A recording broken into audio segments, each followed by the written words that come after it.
আসসালামু আলাইকুম, আশা করি ভালো আছেন।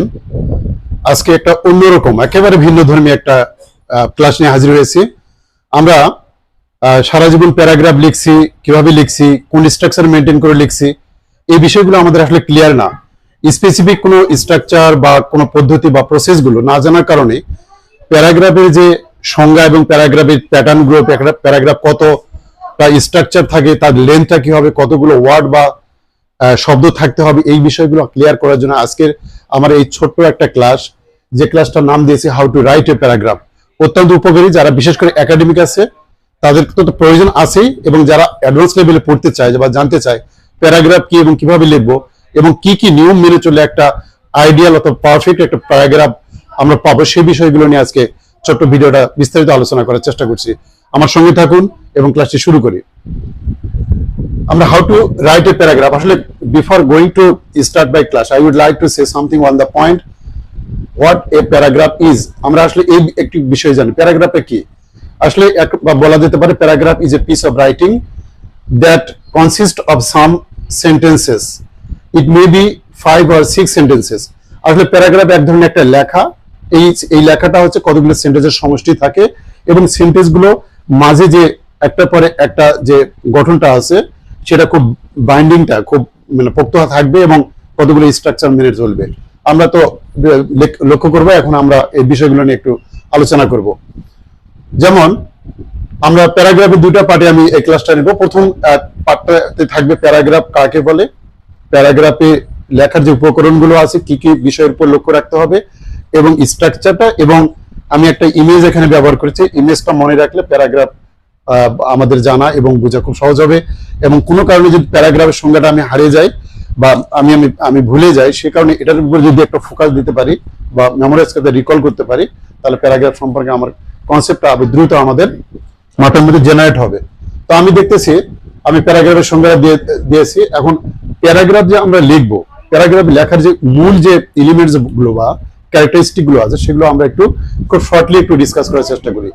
যেমন ধরা যায়, যখন কোনো একটা আমরা আইডিয়াকে ডেভেলপ করবো, আমরা আসলে প্রথমে কোনো কিছু লিখি কখন, হয় উই রাইট সামথিং। আমরা কখন লিখি, আমরা কোনো একটা আইডিয়াকে যখন জেনারেট করি বা কোনো কিছু লিখতে যাই, তখন একটা আমরা লেখার প্রয়োজন হয়। তো আমাদের বিভিন্ন ধরনের আইডিয়াগুলোকে আমাদের হতে পারে, কনসেপ্ট গুলো হতে পারে, সেগুলোর উপর আমরা লিখি। তো আমরা যখন প্যারাগ্রাফ লিখবো, তখন প্যারাগ্রাফের প্রথম শর্ত হবে এখানে ওয়ান আইডিয়া বা সিঙ্গেল থিম। এখানে যে প্যারাগ্রাফটা লিখবো সেটা 5 লাইন হোক আর 10 লাইন হোক, 100 ওয়ার্ড বা 200 ওয়ার্ডই হোক না কেন, আমাদের খেয়াল করতে হবে আমি একটা সিঙ্গেল থিম অথবা আইডিয়ার উপর ফোকাস দেবো। অনেকগুলো আইডিয়া নিয়ে একটা প্যারাগ্রাফ হয় না। এর জন্য আমাদের দরকার আছে এসে বা কম্পোজিশন, সেটা অন্য একটা আমি ভিডিও করব তখন এটা, এবং প্যারাগ্রাফ এবং এসে অথবা কম্পোজিশনের মধ্যে পার্থক্যটা আমি তখন এটা খুব স্পেসিফাই করে এটা ডিসকাস করব। তাহলে কি হবে, ওয়ান আইডিয়া, একটা আইডিয়া থাকবে বা সিঙ্গেল থিম, একটা থিমের উপর আমি লিখতে হবে। নেক্সট আছে ওয়ান প্যারা। এই প্যারাগ্রাফে কখনোই আমি দেখিনি আমার জীবনে যে স্টুডেন্টরা একটা খুব আইডিয়াল প্যারাগ্রাফ লিখতে পারছে। ওরা প্যারাগ্রাফে কয়েকটা প্যারাই লিখে ফেলে, একটা এসে হয়ে যায়। তো সেটা প্যারাগ্রাফের আসলে মূল কথা না। প্যারাগ্রাফ আমরা না জানা করে এই সমস্যাগুলো হয়। প্যারাগ্রাফ একটা প্যারার মধ্যেই হবে, এটা দুইটা প্যারা করার কোনো সুযোগ নাই। তাহলে এখানে দেখতে পাচ্ছি ওয়ান আইডিয়া বা সিঙ্গেল থিমের উপর আমাদের লিখতে হবে, একটা প্যারাগ্রাফ থাকবে এখানে, ওয়ান প্যারাগ্রাফ। কখনোই এটা চিন্তা করা যাবে না আমি বড় করতেছি, আমি 2-3টা প্যারা করব, ভালো মার্ক পাবো, এই ধরনের চিন্তাগুলো থেকে আমাদের বেশি বেশি প্যারা করার একটা প্রবণতা আছে। আবার একটা খেয়াল করা যায় যে প্যারাগ্রাফ আসলে কতগুলো সেন্টেন্স থাকলে একটা প্যারাগ্রাফ হয়, এরকম কোনো মানে ডেফিনেটলি কোনো কিছু নাই। তবে ইংলিশ ল্যাঙ্গুয়েজে বা বিভিন্ন বই থেকে যেটা পাওয়া যায়, সেটা থেকে আমরা যে তথ্য বা উপাত্ত পেয়ে থাকি, সেটা হচ্ছে 5টা-6টা সেন্টেন্সে একটা প্যারাগ্রাফ হতে পারে, একটা প্যারাগ্রাফ হতে পারে। এবং এই 5টা সেন্টেন্সের মধ্যে 3টা পার্ট পাবো আমরা নেক্সট আলোচনায় আসতেছি। এই 3টা পার্ট যদি আমরা ফুলফিল করতে পারি, তাহলে একটা আদর্শ একটা প্যারাগ্রাফ হতে পারে। এটাই হচ্ছে রুলস অফ রাইটিং, এটা হচ্ছে নিয়ম।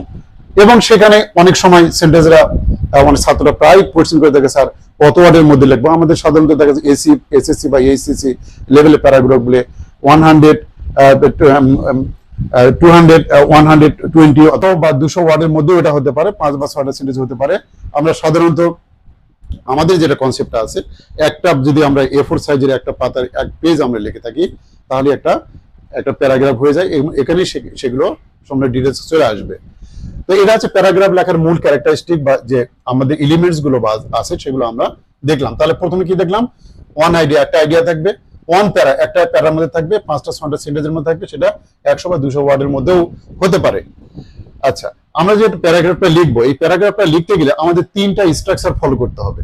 প্রথমে কি করতে হবে, আমাদের 3টা স্ট্রাকচার ফলো করতে হবে। প্রথমে আমাদের একটা টাইটেল দিতে হবে প্যারাগ্রাফটাতে, যে আইডিয়াটাকে আমি ডেভেলপ করতে চাচ্ছি, কনসেপ্টটাকে, সেখানে একটা আইডিয়া, একটা আমাদের টাইটেল দিতে হবে, একটা নেম দিতে হবে যে আমি কার উপর লিখবো। এই নেমের পর আমি যে ভিতরে যে বডিটা লিখবো, এই টোটাল বডিটাকে আমরা 3টা ভাগে ভাগ করব। যেমন হচ্ছে আমি প্রথমে কি লিখবো, সেন্টেন্সের প্রথম সেন্টেন্সটা যেটা হবে এটা বলে টপিক সেন্টেন্স। আমি যে আইডিয়াটার উপর লিখবো, যে আইডিয়াটা বা যে আমি শিরোনাম বা নামটা নিয়েছি, এইটাকে টপিক সেন্টেন্সে, এক সেন্টেন্সে এটা প্রকাশ করব। আর এই টপিক সেন্টেন্সটা অত্যন্ত একটা সাউন্ড সেন্টেন্স হতে হবে, অত্যন্ত একটা ইম্পর্টেন্ট বা সিগনিফিকেন্ট সেন্টেন্স হবে, কারণ ওই সেন্টেন্সটাকে আমি ভেঙে পরবর্তীতে যে পাবো সেটা বলা হচ্ছে সাপোর্টিং সেন্টেন্স। দ্যাট মিনস প্রথম sentence, the first sentence should be very powerful, very healthy. কারণটা হচ্ছে আমি যদি পাওয়ারফুল বা হেলদি একটা সেন্টেন্স না লিখতে পারি, ওই সেন্টেন্সটাকে এটাকে আমি এক্সপ্লেন করতে হবে, ইন্টারপ্রিট করতে হবে নেক্সট অংশটাকে, মাঝামাঝি অংশটাকে। তখন আমাদের এই পরবর্তী এই টপিক সেন্টেন্সটাকে যখন আমি এটাকে এক্সপ্লেন করব, তাকে যদি সাপোর্ট করবো, এই জন্য নাম হয়েছে।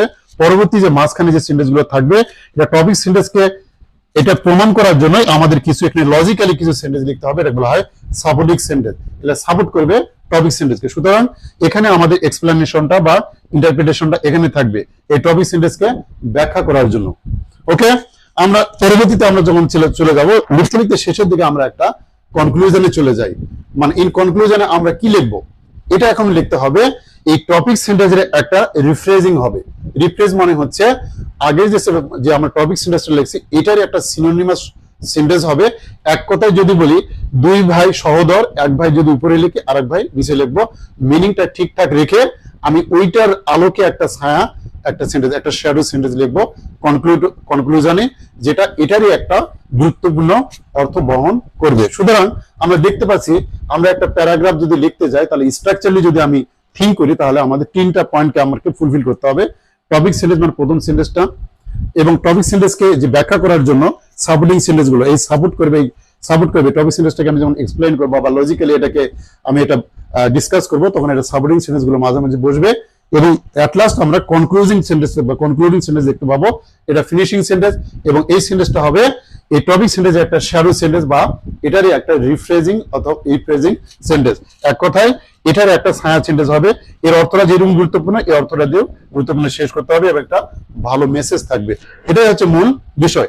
এখন আমি চেষ্টা করেছি যে সবার আসলে মনে রাখার জন্য যে বিষয়টা খুবই গুরুত্বপূর্ণ, সেটা হচ্ছে যে প্যারাগ্রাফের সঙ্গে একটা জিনিসের খুব মানে ভালো একটা মিল আছে। সেটা হচ্ছে আমরা একটা লিখেছি বার্গার। আমরা আসলে we know everybody what is burger. Actually আমরা বার্গার সম্বন্ধে সবাই ধারণা জানি। এই বার্গার যদি মনে রাখা যায়, তাহলে প্যারাগ্রাফ লেখা খুব সহজ হয়ে যাবে। আমি একটা বার্গারের ইমেজ লিখেছি, so I am not so much skill in writing or painting or drawing something else. তো আমি চেষ্টা করেছি যে একটা বার্গারের ছবি আঁকার জন্য। তো এখানে বার্গার একটা 3টা পার্ট দেখতে পাচ্ছি। আমরা আসলে বার্গার 3টা পার্টই দেখতে পাই। আমরা we are so much use to burger. আমরা আসলে সবাই বার্গারই খাই, এটা ফাস্ট ফুড, একটা খুব একটা পপুলার ফাস্ট ফুড। তো সুতরাং আমি একটা বার্গারকে যদি আমি অ্যানালাইজ করি বা এটাকে আমি এটাকে ভেঙে ফেলি বা এটাকে বিভিন্ন পার্ট দেখার চেষ্টা করি, তাহলে এই প্যারাগ্রাফের সময় আমি এটার সঙ্গে একটা সিমিলারিটি আনার চেষ্টা করেছি। আমি প্রথমে দেখি একটা প্যারাগ্রাফে 3টা অংশ থাকে। প্রথমে এটা একটা ব্রেড, একটা রুটি। এই রুটিটার 3টা পার্ট থাকে বার্গারের মধ্যে। যে বার্গার যখন হবে, তখন উপরের অংশটাতে আসলে কিছুই থাকে না, মাঝের অংশটাতে মাংস বা বিভিন্ন স্পাইসি মশলা, ঝাল টাল যে যা আছে আর কি, মরিচ টরিচ, যেগুলো খুব সুস্বাদু মাংসের টুকরোগুলো এখানে দেওয়া থাকে, এটা মাঝখানে। আর শেষেও আবার তেমন কিছু থাকে না, রুটি একটা অংশ। দুই অংশটা মোটামুটি ব্লাঙ্ক বা এমপি থাকে, কিন্তু মাঝের অংশটা অত্যন্ত গুরুত্বপূর্ণ। আমি এটা দ্বারা বোঝাতে চেয়েছি যে টপিক সেন্টেন্সটা একটা সেন্টেন্স হবে, যে সেন্টেন্সটা খুব যে একটা মানে মানে সুস্বাদু এরকম না, একটা আইডিয়া এখানে জেনারেট করা থাকবে। এই আইডিয়াটা আসলে যখন আমরা এখানে এই যে সাপোর্টিং সেন্টেন্সে আসবো, যেমন বার্গারের মাঝখানে মজাটা এখানে যখন আমরা আমাদের কামড় পড়ে বা আমরা এটা খাওয়া শুরু করি, মূল কিন্তু ফ্লেভারটা বা মূল যে মানে মজাটা এখানে কিন্তু পাওয়া যায়। সিমিলারলি সাপোর্টিং সেন্টেন্স যখন আমরা যখন আলোচনা করব তখন ঠিক এই সাপোর্ট এই যে বার্গারের মাঝখানের মতো এখানে মজা লাগবে, কিন্তু এখানে তেমন কিছু মজা নেই। এখানে জাস্ট একটা আইডিয়া, সুন্দর একটা আইডিয়া জেনারেট করে থাকবে টপিক সেন্টেন্স হিসাবে আইডিয়াটার পরে। এখানে আমাদের করবো কি টপিক সেন্টেন্সটার মধ্যে এই টপিক সেন্টেন্সকে যেমন হচ্ছে এখানে এক্সপ্লেন করে সাপোর্টিং সেন্টেন্স, সিমিলারলি এই অংশটাতে আমরা অনেক মজার মজার খাবারগুলো পাবে এবং খুব মজা মজা করে খাইতে থাকবো। এটাও যদি আমি আলাদা করে খাইতে চাই তাহলে এখানে কিন্তু কোনো মজা তেমন পাওয়া যাবে না, কারণ এখানে কোনো এরকম স্পাইসি কোনো খাবারগুলো এখানে ইনক্লুড করা নাই। সেক্ষেত্রে এটা কনক্লুডিং সেন্টেন্স, তার মানে এই টপিক সেন্টেন্সের একটা ফ্রেজিং এরকম একটা সহদর সেন্টেন্স এখানে আমরা লিখবো, যেটা হচ্ছে এই সেন্টেন্সকে এটা শেষ পর্যন্ত এটার সঙ্গে একটা সিমিলারিটি অথবা প্যারালেলি যায়, যেটা খুব সিগনিফিকেন্ট এবং মিনিংফুল হয়। সুতরাং আমরা বলতে পারি, ফাইনালি আমরা বলতে পারি যে প্যারাগ্রাফ ইজ এ বার্গার। এই কথাটা যদি আমরা মনে রাখতে পারি তাহলে আমাদের প্যারাগ্রাফ লেখা খুবই সুবিধা হবে এবং আমাদের মেমোরাইজে এটা থাকবে। সুতরাং আমরা বুঝতে পারছি যে বার্গারের তিনটা অংশ, একটা হচ্ছে আইডিয়াল অথবা পারফেক্ট প্যারাগ্রাফের তিনটা অংশ রয়েছে। এটার সঙ্গে আমি সিমিলারিটি দেখার চিন্তা করে এই বার্গারের চিন্তা করা হয়েছে এবং আমরা এখান থেকে আইডিয়াটাকে ইনক্লুড করব যে প্রথম অংশটা হচ্ছে টপিক সেন্টেন্স, মাঝেরটা হচ্ছে সাপোর্টিং সেন্টেন্স এবং শেষেরটা হবে এটা কনক্লুডিং সেন্টেন্স। দ্যাটস হোয়াই আমরা এখন বলতে পারি যে কিভাবে একটা প্যারাগ্রাফ লিখতে হয়। এই ফর্মুলাটা যদি আমরা মেনে চলি, কিভাবে প্যারাগ্রাফের একটা অংশ হবে, কয়টা লেন্থ থাকবে, কয়টা ওয়ার্ড থাকবে বা কয়টা সেন্টেন্স থাকতে পারে, কয়টা প্যারা থাকতে পারে, কয়টা আইডিয়ার উপর ডেভেলপ করব, এবং আমরা যে বডিটা লিখবো, যে প্যারাগ্রাফ লেখার বডিটা, এই বডিটাতে তিনটা পার্ট আমরা সমানভাবে তুলে তুলতে পারছি কিনা, সেই বিষয়টা যদি মনে রাখতে পারি তাহলে আমাদের প্যারাগ্রাফ খুব একটা আদর্শ মানের একটা প্যারাগ্রাফ লেখা সম্ভব হবে। এবং আমরা মনে রাখবো, you must keep in mind that paragraph is a burger. অতএব এই বিষয়টাতে আমরা যদি একটু খেয়াল রাখি তাহলে প্যারাগ্রাফ লেখা আমাদের জন্য খুবই সোজা হবে। আমি দ্বিতীয় পার্টে একটা আদর্শিক একটা আইডিয়াল প্যারাগ্রাফ লিখে এই যে স্ট্রাকচার গুলো আমরা মিলায়ে দেখবো যে আমরা ঠিকঠাক আছি কিনা, তাহলে আমাদের আজকের এই ক্লাসটা সার্থক হবে। সুতরাং দ্বিতীয় পার্টটা দেখার জন্য আমি আহ্বান করছি, যাতে আমরা প্যারাগ্রাফ এই স্ট্রাকচারের সঙ্গে দ্বিতীয় পার্টের যে অংশটা আমরা প্যারাগ্রাফে লিখবো এবং মানে ফাইন্ডিং করব কোনটা টপিক সেন্টেন্স, কোনটা সাপোর্টিং সেন্টেন্স, কোনটা কনক্লুডিং সেন্টেন্স, তাহলে আমাদের প্যারাগ্রাফ সম্বন্ধে আমাদের ফুল কনসেপ্ট চলে আসবে।